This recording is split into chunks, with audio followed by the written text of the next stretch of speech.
চালান না। এইরকম দেখায় আপনাদের। আমি যদি না বলি এখান থেকে বাইরে যেতে পারবেন না স্যার, মাথায় রাখেন। ম্যাজিস্ট্রেটকে এলাকা ছাড়া করার হুমকি দিয়ে কি নিজের রাজনৈতিক কবর নিজেই খুঁড়লেন ব্যারিস্টার রুমিন ফারহানা? আঙুল উঁচিয়ে প্রশাসনের কর্তাকে শাসানোর সেই ভাইরাল ভিডিওতে এখন তোলপাড় পুরো দেশ। সম্মানিত দর্শক শ্রোতা, যেখান থেকে ভিডিওটি দেখছেন আশা করি ভালো আছেন, সুস্থ আছেন। বন্ধুগণ, এই বিএনপি থেকে বহিষ্কারকৃত রুমিন ফারহানা সে কিন্তু স্বতন্ত্র প্রার্থী হয়ে ব্রাহ্মণবাড়িয়ার 2 আসন থেকে নির্বাচন করার প্রসেসিং কিন্তু একের পর এক চালিয়ে যাচ্ছিল।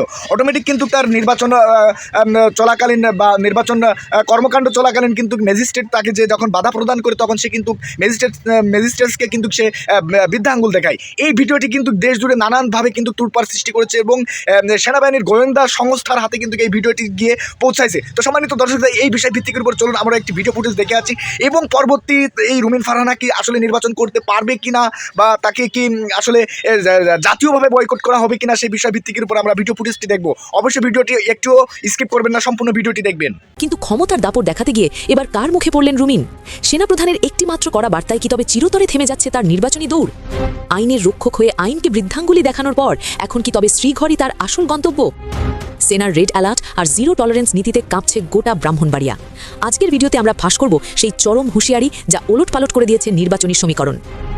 কি ঘটতে যাচ্ছে রুমিন ফারহানার ভাগ্যে? বিস্তারিত জানতে শেষ পর্যন্ত সাথেই থাকুন। ব্রাহ্মণবাড়িয়ার আকাশে উঠছে সংঘাতের কালো মেঘ। স্বতন্ত্র প্রার্থী হিসেবে রুমিন ফারহানার অংশগ্রহণ শুরু থেকেই ছিল আলোচনার কেন্দ্রবিন্দুতে, কিন্তু আলোচনার চেয়ে এখন বড় হয়ে দাঁড়িয়েছে তার মারমুখী ও উগ্র আচরণ। মাঠ পর্যায়ে ভোটারদের মনে ভরসা জোগানোর বদলে তিনি যেন এক আতঙ্কের পরিবেশ তৈরি করেছেন। সরাইল ও আশুগঞ্জের অলিতে গলিতে এখন কেবল অস্থিরতা আর থমথমে নিস্তব্ধতা বিরাজ করছে। রাজনীতির আদর্শ ভুলে তিনি বেছে নিয়েছেন দাপট দেখানোর এক বিতর্কিত পথ। তার এই আগ্রাসী মানসিকতা নির্বাচনী পরিবেশকে চরম ঝুঁকির মুখে ঠেলে দিয়েছে। আইন শৃঙ্খলা রক্ষায় নিয়োজিত একজন নির্বাহী ম্যাজিস্ট্রেটের ওপর চড়াও হওয়া সুস্থ রাজনীতির লক্ষণ নয়। সরকারি দায়িত্ব পালন করতে যাওয়া কর্মকর্তার ওপর রুমিন ফারহানা যেভাবে চড়াও হয়েছেন তা ইতিহাসে বিরল। আঙুল উঁচিয়ে তাকে এলাকা ছাড়া করার প্রকাশ্য হুমকি দেওয়া যেন রাষ্ট্রযন্ত্রকে এক প্রকার থাপ্পড় মারা। একজন ব্যারিস্টার হয়েও তিনি আইনের প্রতি যে অবজ্ঞা দেখিয়েছেন তাতে থমকে গেছে পুরো দেশ। ম্যাজিস্ট্রেটকে কানে ধরে রাখার মতো ঔদ্ধত্যপূর্ণ কথা বলে তিনি চরম ধৃষ্টতার পরিচয় দিয়েছেন। ক্ষমতার মত্ততায় তিনি ভুলে গেছেন যে আইনের হাত অনেক লম্বা এবং তার সবার জন্য সমান। এই ঘটনাটি কেবল একটি আসনের বিষয় নয়, বরং পুরো প্রশাসন ক্যাডারের জন্য অপমানের। রুমিন ফারহানার সেই শাসানোর ভিডিওটি যখন ইন্টারনেটে ছড়িয়ে পড়ে তখন টনক নড়ে রাষ্ট্রের শীর্ষ মহলের। ভিডিওটি মুহূর্তের মধ্যে পৌঁছে যায় বাংলাদেশ সেনাবাহিনীর গোয়েন্দা ইউনিটের দপ্তরে। ঘটনার গুরুত্ব অনুধাবন করে সেনাবাহিনী তাৎক্ষণিক ওই এলাকায় টহল ও নজরদারি বাড়িয়ে দেয়। রাষ্ট্রের একজন প্রতিনিধিকে জনসমক্ষে হেনস্থা করাকে সেনাবাহিনী অত্যন্ত গুরুত্বের সাথে পর্যবেক্ষণ করছে।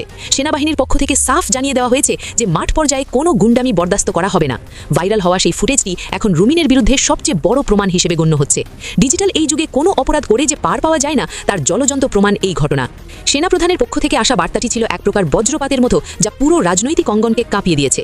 সরাসরি বলা হয়েছে যে প্রশাসনের কর্মকর্তাদের হুমকি দেওয়া মানে রাষ্ট্রের ভিত্তিমূলে আঘাত করা। সেনাপ্রধান স্পষ্ট করেছেন যে কোনো প্রার্থী নিজেকে আইনের ঊর্ধ্বে ভাবলে তার জায়গা নির্বাচনী মাঠে নয়, বরং শ্রীঘরে। যারা রাষ্ট্রের সেবকদের অসম্মান করে তারা দেশের আইন প্রণেতা হওয়ার যোগ্যতা রাখে না বলে মনে করছে সেনা দপ্তর। এই হুঁশিয়ারি আসার পর থেকেই রুমিন ফারহানার শিবিরে এখন চরম আতঙ্ক ও নীরবতা কাজ করছে। সেনাবাহিনীর এই অনড় অবস্থান প্রমাণ করে যে নির্বাচনে পেশি শক্তির কোনো স্থান নেই। এই কড়া বার্তাটি হতে পারে রুমিনের রাজনৈতিক ক্যারিয়ারের শেষ পেরেক। নির্বাচন কমিশন ইতিমধ্যেই রুমিন ফারহানার এই বিতর্কিত আচরণের ফাইলটি নিয়ে বিশেষ বৈঠকে বসেছে। আইনের তোয়াক্কা না করা প্রার্থীর যোগ্যতা নিয়ে বড় ধরনের প্রশ্ন তুলেছেন কমিশনের কর্তারা। যদি ম্যাজিস্ট্রেটকে হুমকির অভিযোগ প্রমাণিত হয় তবে তার প্রার্থিতা বাতিল হওয়া এখন সময়ের ব্যাপার মাত্র। একজন ব্যারিস্টার হিসেবে তিনি আইনি প্যাচে পড়ার সম্ভাবনা সবচেয়ে বেশি দেখছেন আইনি বিশ্লেষকরা।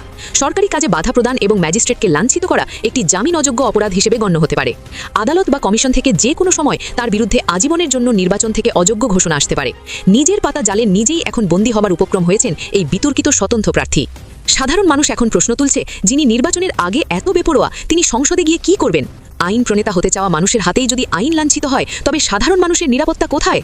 ব্রাহ্মণবাড়িয়ার ভোটাররা এখন তার এই উগ্র আচরণের পর নিজেদের ভোট নিয়ে নতুন করে ভাবছেন। এলাকার সচেতন নাগরিকরা বলছেন এমন উদ্ধত নেত্রী এলাকার শান্তি ও স্থিতিশীলতা নষ্ট করতে পারে।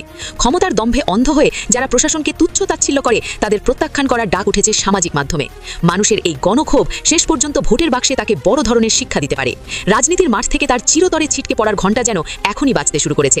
রুমিন ফারহানার এই কাহিনী সারা দেশের প্রার্থীদের জন্য এক বিরাট সতর্কবার্তা হয়ে থাকবে। সেনাবাহিনী মাঠ পর্যায়ে জিরো টলারেন্স নীতিতে অটল আছে এবং শান্তি রক্ষায় বদ্ধপরিকর। আইনের শাসন যখন শক্ত হয় তখন কোনো প্রভাবশালী ব্যক্তিই পার পায় না, তার প্রমাণ এই পরিস্থিতি। এখন দেখার বিষয়, শেষ পর্যন্ত রুমিন ফারহানা তার প্রার্থিতা বাঁচাতে পারেন নাকি কারাগারি হয় তার গন্তব্য। দর্শক, আপনাদের কি মনে হয়, একজন ব্যারিস্টার হয়ে এমন আচরণ কি ক্ষমার যোগ্য, নাকি তাকে আজীবনের জন্য নির্বাচন থেকে নিষিদ্ধ করা উচিত বলে আপনি মনে করেন? আপনার মূল্যবান মতামত আমাদের কমেন্ট বক্সে জানাতে একদম ভুলবেন না। এটার নাম হচ্ছে সিস্টেম। আপনি যখন সিস্টেমে থাকবেন তখন আপনাকে অনেক কিছু থেকেই রক্ষা বা রেহাই পেয়ে যাওয়ার সম্ভাবনা থাকে, বা আপনি যখন সিস্টেমের বাহিরে যাবেন তখন হচ্ছে কি আপনার বিরুদ্ধে ব্যবস্থা নেওয়া হবে। এই জন্য বলা হয় যে 10 মিলে করি কাজ, হারিজিতি নাহিরাজ। দিন শেষে আপনাকে একটা টিমের মধ্যে থাকতে হবে, কোনো দলের অবস্থানে থাকতে হবে। যদি না থাকেন তাহলে আপনাকে বিপদে পড়তে হবে। আমার কাছে মনে হয় যে ব্যারিস্টার রুমিন ফারহানা এবং তার সহযোগীদের বিরুদ্ধে যে ব্যবস্থাটা নেওয়া হয়েছে, কারণ এখন ব্যারিস্টার রুমিন ফারহানার কোনো দলগত পরিচয় নাই, প্লাস নির্বাচনের মাঠে বিভিন্নভাবে তিনি তার যে বক্তব্য দিচ্ছেন এটা বিএনপির বিরুদ্ধে যাচ্ছে। আর যদি বিএনপির বিরুদ্ধে যায়, প্রশাসনে যারা আছেন তারা তো রিয়েকশন দেবেনি। এখন কেন আসলে গতকালকে ব্যারিস্টার রুমিন ফারহানা যেই ভাষায় ম্যাজিস্ট্রেটকে শাসিয়েছেন, একই ভাষায় কিন্তু নেত্রকোনার বিএনপির একজন নেতা চেয়ারম্যান তিনি কিন্তু ম্যাজিস্ট্রেটকে শাসিয়েছেন। তো ওনার বিরুদ্ধে কি ব্যবস্থা নেওয়ার জন্য প্রশাসনকে চিঠি দেওয়া হয়েছে? আমি রুমিন আপার ভক্ত, দেখেন দলমত নির্বিশেষে ব্যক্তি আইডেন্টিটি বলতে কিছু জিনিস থাকে। আমি চাই বাংলাদেশ লিড করুক, কারণ আমি একটা ভালো দেশে থাকি। বাংলাদেশ ওই জায়গায় যাক, যাওয়ার জন্য কি দরকার? মেধাবী মাথা, রাজনৈতিক চামচানা, যারা দেশকে লিড করতে পারবে, জ্ঞান বিজ্ঞান বিদ্যা আধুনিকতা ধর্মীয় স্বাধীনতা সবকিছু মিলে একটা ক্যারেক্টার হবে। তো সেই ক্ষেত্রে আমার ব্যারিস্টার রুমিন রে ভালো লাগে, যার কারণে আমি ওনার পক্ষেই বলতে পারেন হয়তো এই ভিডিওটি করছি। ব্রাহ্মণবাড়িয়া 2 আসনের স্বতন্ত্র প্রার্থী রুমিন ফারহানা এবং তার সহযোগীদের বিরুদ্ধে নির্বাহী ম্যাজিস্ট্রেটকে হুমকি প্রদান, আক্রমণাত্মক অঙ্গভঙ্গি এটা করছে। মেজাজ হারালে যেটা হয় আর কি, ওই যে একবার এনসিপির পোলা প্যান্ডে মাইট দিয়েছিল, আপনার একদম তারাই আসছিল। তো গতকালকেও তিনি তার মেজাজ ধরে রাখতে পারেন নাই, আর তার সাথে যারা ছিলেন তারাও কিন্তু আসলে অনেকে একটু উচ্চবাচ্য করছেন। স্বাভাবিকভাবে এক দৃষ্টিতে এখানে যেহেতু আইন আছে, একজন ম্যাজিস্ট্রেট আছে, তার সাথে এই ভাষায় কথা বলা অবশ্যই হেও কর, কিন্তু মেজাজ হারাইলে যা হয় আর কি। তিনি এক পর্যায়ে বলছিলেন যে আমি যদি না চাই আপনি এখান থেকে যাইতে পারবেন না। সো এটা প্রশাসনকে চ্যালেঞ্জ করা, যেটা হয়েছে রুমিন আপা আমার মনে হয় তিনি ধৈর্য হারিয়ে ফেলেছেন, আর গতকালকে এখান থেকে তিনি আসলে বাড়ি পড়ে গেছেন। এখন এই বিষয়গুলো নিয়ে আপনার তার বিরুদ্ধে আইনগত ব্যবস্থা নিতে চিঠি প্রদান করেছেন সহকারী রিটার্নিং অফিসার এবং সরাই উপজেলা নির্বাহী অফিসার অর্থাৎ ইউএনও মোহাম্মদ আবু বকর সরকার। সিনিয়র সিভিল জজ আদালতের সিভিল জজ এবং নির্বাচনী অনুসন্ধান এবং বিচারিক কমিটির আশরাফুল ইসলামের কাছে চিঠিটি প্রেরণ করা হয়েছে। বলা হয়েছে মোবাইল কোর্ট পরিচালনাকারী সহকারী কমিশনার এবং নির্বাহী ম্যাজিস্ট্রেট শাহরিয়া হাসান খানের বিরুদ্ধে রুমিন ফারহানা এবং তার সহযোগীরা একাধিক বেয়াদবিপূর্ণ এবং হুমকিমূলক আচরণ করেন। আসলে কিন্তু হয়েছে, মাথা গরম হলে যেটা হয় আর কি, ক্ষমা করে দেওয়া যেতে পারে, কারণ আপা এমনিতে খুব শান্ত মানুষ। তারপরে তিনি নিজেই ব্যারিস্টার। আচ্ছা, রুমিন ফারহানা বারবার ম্যাজিস্ট্রেটের দিকে আক্রমণাত্মক বৃদ্ধাঙ্গুলি এবং আঙ্গুল উঁচিয়ে ইংরেজিতে সতর্ক করে বলেন, this is the last time I warning you and I will not listen to this. তো বাংলায় যেটা যে আপনি পারলে, আপনার বাংলায় বলছেন আপনি পারলে থামাই দেন, আজকে ভদ্রতা দেখাচ্ছি, নেক্সট টাইম কিন্তু এই ভদ্রতা করবো না, এটাও এখানে উল্লেখ আসছে। বুড়ি আঙ্গুল দেখানো, আপনারা কিচ্ছু করতে পারবেন না। তারপর হচ্ছে তার বিরুদ্ধে আরো অভিযোগ হচ্ছে উপস্থিত জনতাকে দেখিয়ে হুমকি দেন এবং জনগণকে খেপিয়ে মব সৃষ্টি করার চেষ্টা করেন। তিনি বলেন, আজকে আমি আঙ্গুল তুলে বলে গেলাম, আমার এই মানুষ এখান থেকে বাইর হইতে পারবেন না, মাথায় রাখেন।